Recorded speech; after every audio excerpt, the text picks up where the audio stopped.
Hello students.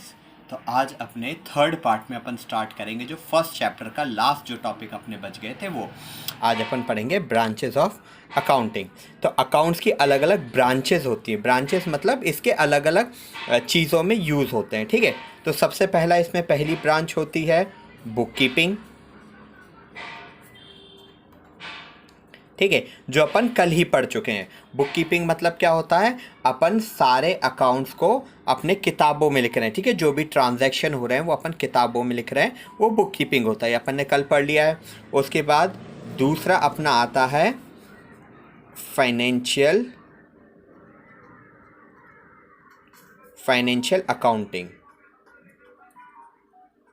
ठीक है, ये भी अपन ने कल कर लिया है। ठीक है, तो इसमें अपन ने क्या देखा था, जब आप प्रॉफिट और लॉस पता करते हो पूरी सारी चीज़ें, ठीक है, फाइनल अपना वैल्यूज़ पता करते हो, अपना फाइनेंशियल अकाउंटिंग होता है। कल जो अपन ने अकाउंटिंग पढ़ा था, ये दो चीज़ अपन ने कर ली है। ठीक है, अब तीसरा इसमें आता है कॉस्ट अकाउंटिंग। ठीक है, तो अब कॉस्ट अकाउंटिंग क्या होता है।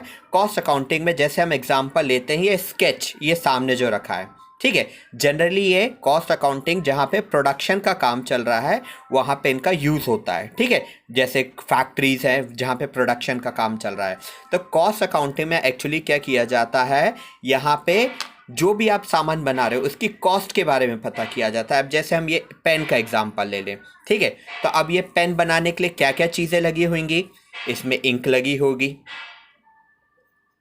ठीक है, तो कॉस्ट अकाउंटिंग में हम पता करेंगे इसमें कितने रुपए की इंक लगी है, इसमें प्लास्टिक भी है तो पता करेंगे इसमें कितने रुपए का प्लास्टिक लगा है। ठीक है, इसके बाद इसमें अंदर कुछ मटेरियल है, ठीक है, जो भी इसमें मटेरियल है वो कितने का लगा है।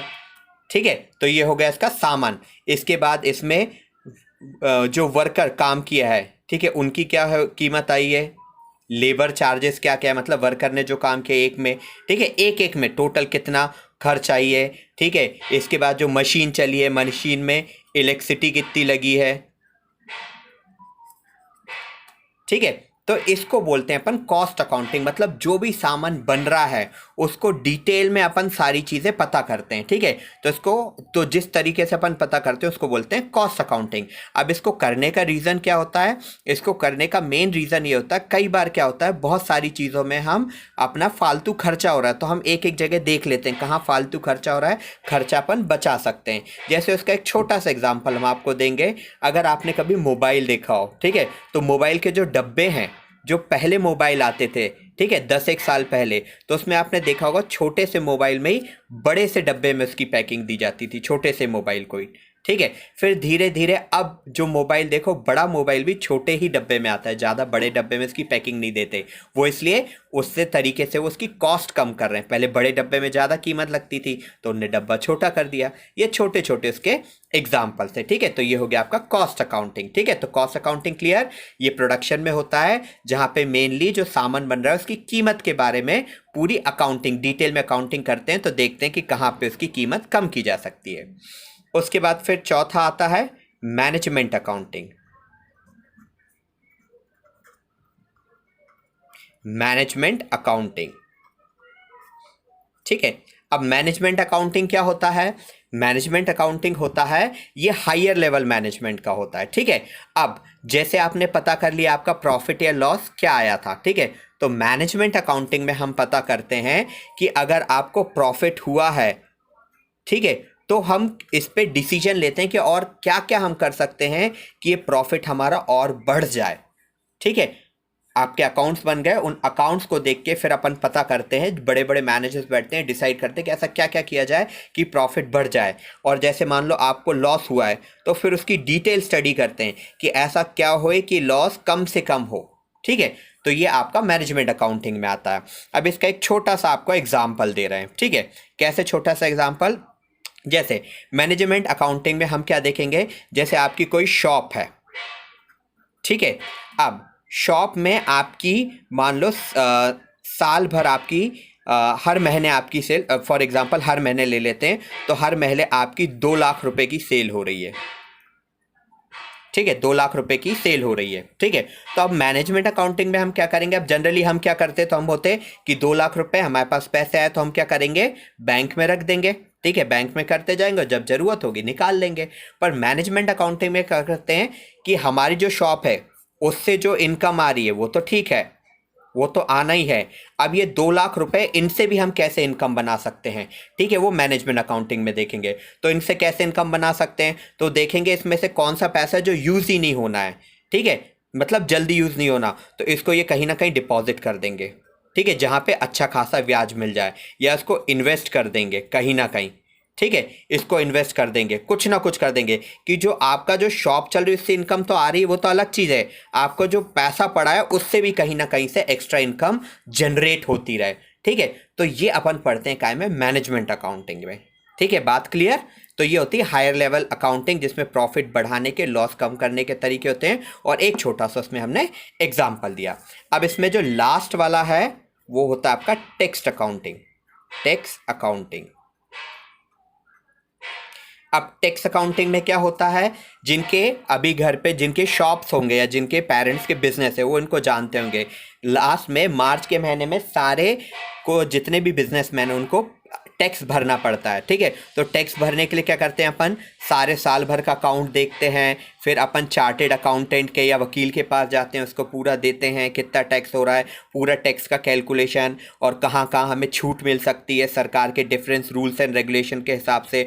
तो उसके लिए जो सेपरेट अकाउंट बनता है कि कितने आपका इनकम है, कितना टैक्स लगना है, कहाँ कहाँ हमें छूट, हम सरकार के अलग अलग प्रोग्राम्स की छूट ले सकते हैं, तो वो सारी जो अकाउंटिंग होती है वो अपनी टैक्स अकाउंटिंग होती है। चार्टेड अकाउंटेंट या जो लॉयर होते हैं, जो टैक्स कंसल्टेंट वाले लॉयर होते हैं, उनके थ्रू अपन कर लेते हैं। तो ये होती है अपनी डिफरेंट ब्रांचेस ऑफ अकाउंटिंग, ठीक है। तो ये अपन ने यहाँ पे देख ली, ठीक है।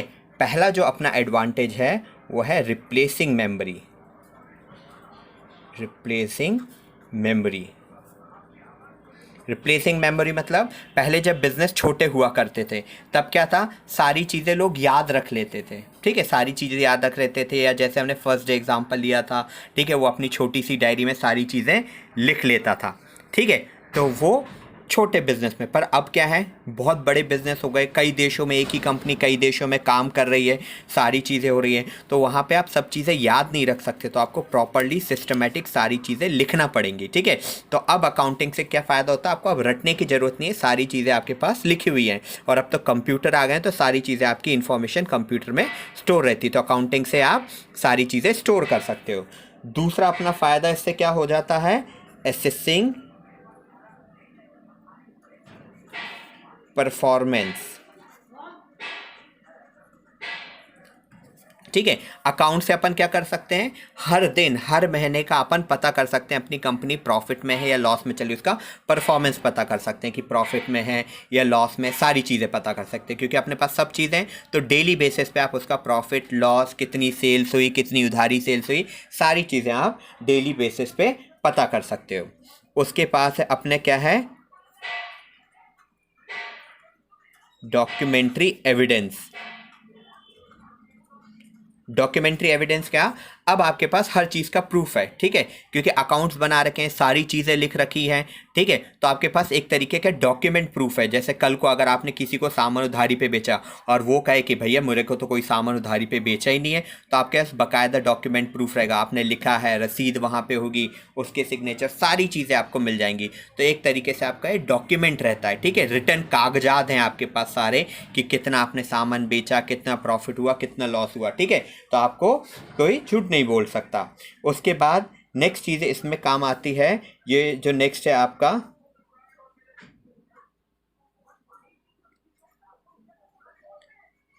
हेल्पफुल टू मैनेजमेंट, ठीक है, मैनेजमेंट के काम आता है। कैसे, अगर कोई भी अगर बिजनेस से रिलेटेड डिसीजन लेना है तो काय के बेसिस पे लेंगे आप अपने अकाउंट्स देखोगे, पता करोगे वहाँ प्रॉफिट हो रहा है या लॉस हो रहा है, लॉस हो रहा है तो कितना हो रहा है, क्या कारण से हो रहा है, ये सारे अपन अकाउंट्स देख के ही पता कर सकते हैं जो अपन ने लिखे हैं। तो अगर आपके पास प्रॉपर अकाउंट्स बने हुए हैं तो आप ईजिली मैनेजमेंट उससे रिलेटेड डिसीजन ले सकते हैं। अगर आपके पास अकाउंट्स ही नहीं तो पता ही नहीं लगेगा कि लॉस हुआ है, प्रॉफिट हुआ, क्या चल रही है कंडीशन, तो ये डिसीजन लेने के लिए बहुत सारा हेल्पफुल हो सकता है, ठीक है। और जो इसमें लास्ट चीज़ अपन इसमें कर सकते हैं, वैसे बहुत सारे एडवांटेज है, अपन को तो मेन से मतलब है, ठीक है। तो नेक्स्ट है आपका डिटेक्टिंग फ्रॉड, ठीक है। इससे अपन पता कर सकते हैं क्योंकि अपने पास सारे एविडेंस है, प्रूफ है, सारी चीज़ें अवेलेबल हैं, तो कोई अपने साथ फ्रॉड नहीं कर सकता। जैसे आपके कंपनी में बहुत सारे लोग काम कर रहे हैं, ठीक है, तो आपके सबका रिटर्न प्रूफ रहता है आपके पास, कितना सेल्स हुआ, प्रॉफिट है, लॉस है, सारी चीज़, तो कोई फ्रॉड नहीं कर सकता। तो ये आपके थे कुछ एडवांटेज। क्या है यहाँ पे अपन देखते हैं। तो पहला अपने लिए डिसएडवांटेज इसमें क्या है, इनकम्प्लीट इंफॉर्मेशन।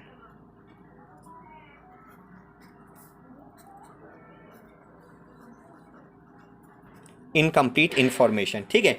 तो जो आपको इन्फॉर्मेशन अकाउंट्स के थ्रू मिलती है, ठीक है, तो अपन अकाउंट्स में क्या चीज़ें लिखते हैं, सिर्फ पैसे से रिलेटेड, ठीक है, पैसे के अलावा अपन कोई इन्फॉर्मेशन नहीं लिखते हैं। तो अपने पास बिजनेस को चलाने के लिए सिर्फ पैसे की इन्फॉर्मेशन नहीं चाहिए, बहुत सारी इन्फॉर्मेशन चाहिए।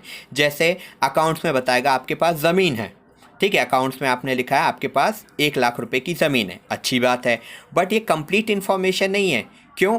ज़मीन कहाँ पे है, मेन मार्केट में है तो उसकी वैल्यू बहुत ज़्यादा होगी, रोड पे है तो उसकी वैल्यू बहुत ज़्यादा होगी, ठीक है। अब आपकी ज़मीन जंगल में है तो उसकी वैल्यू कम होगी, ठीक है। तो अपन इससे एग्जैक्ट नहीं बता सकते सारी इन्फॉर्मेशन, तो अपने पास ये इनकम्प्लीट इन्फॉर्मेशन देता है। तो हर चीज़ की कंप्लीट इन्फॉर्मेशन होना चाहिए, ठीक है। जैसे आपके पास स्टॉक है, ठीक है, आप लिख लोगे आपके पास 1 लाख रुपए का स्टॉक है, बट मार्केट में उसकी डिमांड है या नहीं, लोग खरीदना चाहते हैं या नहीं, ये सारी इन्फॉर्मेशन अकाउंट में नहीं मिलती, तो इसको इसलिए इनकम्प्लीट इन्फॉर्मेशन भी बोलते हैं।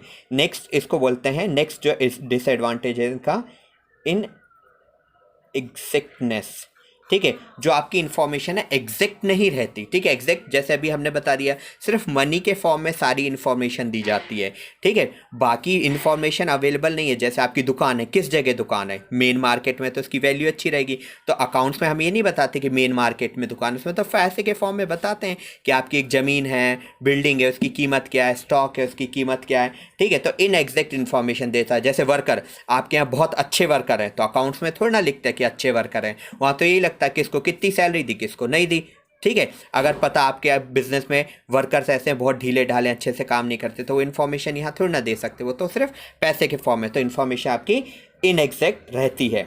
उसके बाद नेक्स्ट है आपका मैनिपुलेशन, ठीक है। मैनिपुलेशन मतलब यहाँ पे चांसेस है धोखाधड़ी के, कोई भी धोखाधड़ी कर सकता है, क्योंकि अकाउंट से यहाँ पे कुछ भी लिख सकते हो, झूठ भी लिख सकते हैं, ठीक है। तो गलती भी लिखी हो सकती है कि 1 लाख की सेल्स हुई, किसी ने 90,000 ही लिख दी, तो आप तो कागज़ के हिसाब से देखोगे हाँ 90,000 ही हुई, ठीक है। तो यहाँ चांसेस हैं धोखाधड़ी भी हो सकती है, अकाउंट्स को चेंज किया जा सकता है, ठीक है, बदला जा सकता है। हैंड रिटन है तो हैंड रिटन हटाया जा सकता है, कंप्यूटर से है तो कंप्यूटर में डिलीट करके दूसरी वैल्यू लिख सकते हैं। तो बहुत सारे चांसेस है यहाँ पे ये गड़बड़ हो सकती है, ठीक है। उसके बाद नेक्स्ट है आपका शोइंग वैल्यू लेस असेट्स। इसका मतलब जैसे अभी हमने बताया, जैसे आपके पास स्टॉक है, ठीक है, अब स्टॉक की मार्केट में अच्छी डिमांड है या नहीं है ये अकाउंट थोड़ा ना बताती है, तो वो बताएगा आपके पास स्टॉक है कितना। जैसे आपके पास पुराने मोबाइल का स्टॉक रखा है खूब सारा, ठीक है, तो आपके पास तो अकाउंट में ये बताएगा आपके पास इतने मोबाइल रखे, उनकी कीमत इतनी है, ये थोड़ा ना बताएगा कि भैया वो मोबाइल मार्केट में बिकते ही नहीं है, वो मोबाइल कोई खरीदना ही नहीं चाहता, ठीक है। तो अकाउंट्स में वो सारे एसेट्स भी रहते हैं, ठीक है, वो सारी चीज़ें भी रहती है जिनकी अभी कोई वैल्यू नहीं है, बट वो रहता है, ठीक है।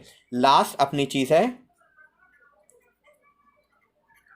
इग्नोरेंस, ठीक है। इग्नोरेंस मतलब अकाउंट्स बनाने के लिए अकाउंट्स की नॉलेज भी होना चाहिए, बिना नॉलेज के आप इसको नहीं बना सकते, ठीक है। तो बहुत से ऐसे बिजनेसमैन हैं जो अकाउंट्स जिनको नहीं आता, ठीक है, तो वो अकाउंट्स बना नहीं सकते, उनके लिए कोई दूसरा चाहिए। अगर बड़ा बिजनेस है तो अकाउंटेंट रखने का, पर अगर छोटा बिजनेसमैन है तो अकाउंटेंट के भी उसके पास पैसे नहीं रह गए, तो इस केस में वो प्रॉपर अकाउंट नहीं बना सकता। तो विदाउट नॉलेज के आप अकाउंट्स भी नहीं बना सकते हो। तो ये थे आज के अपने टॉपिक। तो इस तरीके से अपना पहला चैप्टर पूरा कंप्लीट हो गया और आपने देखा कितने ईजी तरीके से हमने 3 दिन में पहला चैप्टर कंप्लीट कर दिया, ना कोई दिक्कत आई, ना कोई परेशानी हुई, और ईजिली आपका कवर अप हो गया, ठीक है। तो इस तरीके से अपन पढ़ाई करके आगे पूरा कंप्लीट कर देंगे, और ऐसे करेंगे कि आपको याद भी रहेगा। जैसा कि हमने बोला था आज हम आपको नोट्स देंगे, तो आपको आज नोट्स अवेलेबल हैं, जिसको भी नोट्स चाहिए, ठीक है, तो वो हमारे या तो फेसबुक पे, इंस्टाग्राम पे या व्हाट्सएप नंबर पे, कहीं पे भी, इन तीनों में से कहीं पे भी हमें मैसेज कर दे, ठीक है, मैसेज कर दे तो हम आपको उस पर आपके नोट्स भेज देंगे। ठीक है, तो ये नोट्स बहुत इंपॉर्टेंट है, इसको अपने पास रखना, ये आपको ईजी वे में पूरा का पूरा चैप्टर समझा देंगे। ठीक है,